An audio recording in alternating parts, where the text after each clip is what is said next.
Hi, my name is Ian Altgilbers, and this is a brief presentation of my research paper for Comp 116, Computer Security. I chose to look into the world of what I call quick deploy software solutions and see what concerns there might be in that arena. Quick deploy covers a broad range of solutions, but are generally tools and processes that simplify the process of bringing applications online. Why would anyone do such a thing? To save time and money, of course. If a developer can stand up a dev instance of a product without having to bother a system administrator, everyone wins. Unless, of course, that dev instance somehow leads to a broader compromise. First, let's take a step back and review a couple of key concepts. First, we have trust. Whether you like it or not, trust is transitive. When you trust another organization or person, you are implicitly trusting everyone they trust, who is implicitly trusting everyone they trust, and so on. This simple concept is fundamental in understanding the security concerns with almost all of these systems. Next, we have a couple of security staples: isolation and the principle of least privilege. Isolation in practice is only allowing communication between things that need to communicate. Network firewalls and virtual machines are examples of isolation. Least privilege is the idea of only granting access to those users and processes which need access. An example here is not running services as a root user just because it's easier that way. There are many ways to shortcut the deployment process. Physical appliances are self-contained hardware devices that have software preloaded and usually require minimal, if any, configuration. A step up from there are virtual appliances, which similarly have software pre-installed and configured, but instead run in a virtualization environment.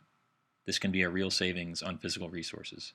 With both of these, a lot of trust is put in the appliance provider. We also have bundled installers, software that brings along other software dependencies that it needs to run. These solutions often have trouble because dependencies are rarely updated in a timely manner. Next are recipe-based solutions. These are auditable, Kickstart-like solutions that use scripts to install dependencies and perform configuration. Puppet, Chef, and Ansible are a few examples. Vagrant is a variant on this theme that combines boxes, pre-configured virtual machine starting points, with recipe-like install and config directives stored in a Vagrant file. Next, we have what I found to be the most interesting. Containers have gained enormous popularity with the advent of Docker. The idea and base technologies behind Docker aren't new, but the Docker daemon, Dockerfile, and repositories that have sprung up have combined to make it a powerful tool. Two of the key technologies behind containers are namespaces and control groups. Namespaces are the definition of isolation. Modern Linux has several namespaces. Mount namespaces isolate processes at the file system level. File systems mounted inside a container are not visible to other containers on the host. Similarly, host file systems are not visible to processes inside the container. UTS namespaces allow a container to have its own identity. Different containers can be identified with their own specific host names and domains. IPC namespaces separate inter-process communication. PID namespaces isolate the process tree. Each container gets its own unique processor IDs, including its own init process. Network namespaces allow each container to have its own IP addresses, routing tables, DNS servers, etc. This allows for conveniences like having applications in multiple containers all bound on the same port. Finally, we have user namespaces, which give containers their own perspective on user and group IDs, separate from the host system. This allows for processes in a container to run with full root privileges while being unprivileged beyond the container. Control groups are the other container-enabling technology. Like RLimit extended to lists of processes, cgroups can ration system resources like CPU, block I/O, memory, and network. These limits can keep one container from monopolizing a system resource and effectively DOSing another container via resource starvation. Segregating application components into their own containers is a big plus for security, but components need to interact with each other and the outside world to actually deliver a service. Docker provides container linking as a way to securely connect containers without having to put them on the network.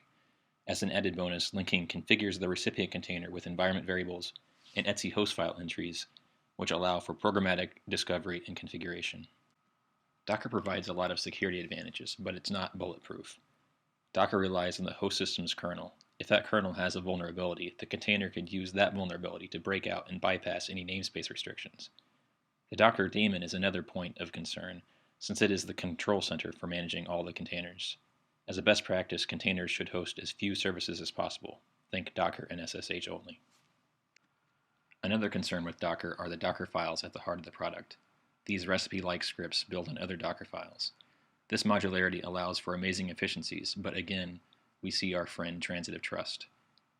Docker has a leg up on Vagrant here because at least the entire chain is audible, back to the empty scratch image at the start of it all. Each deployment strategy has its own combination of weaknesses and vulnerabilities. You always have to be concerned about backdoors and rootkits being baked into what you're deploying, especially when you use tools that leverage pre-built virtual machines. Quick deploy solutions also often forego some common hardening like firewalling and scope binding.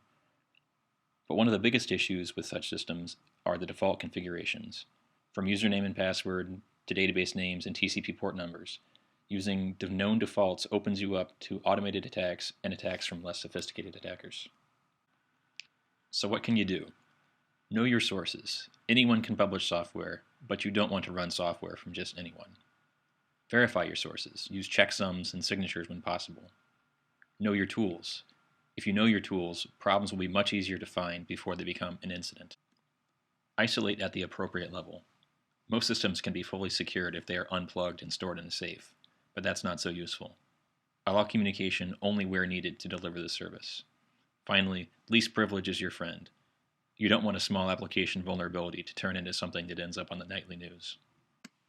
Security is and always will be the process of managing risk. To effectively manage risk, you must know the risk. In the realm of quick deploy, the goal is to get something running as fast as possible with as little configuration as possible. It runs at odds with the goals of deploying secure systems, since the shortcuts can lead to trusting countless unknown parties. The key is to recognize and be conscious of the shortcuts you are taking and weigh the potential risk incurred against the time and complexity saved. You will never eliminate all the risks, but you can sleep well at night knowing you've done your best to understand them.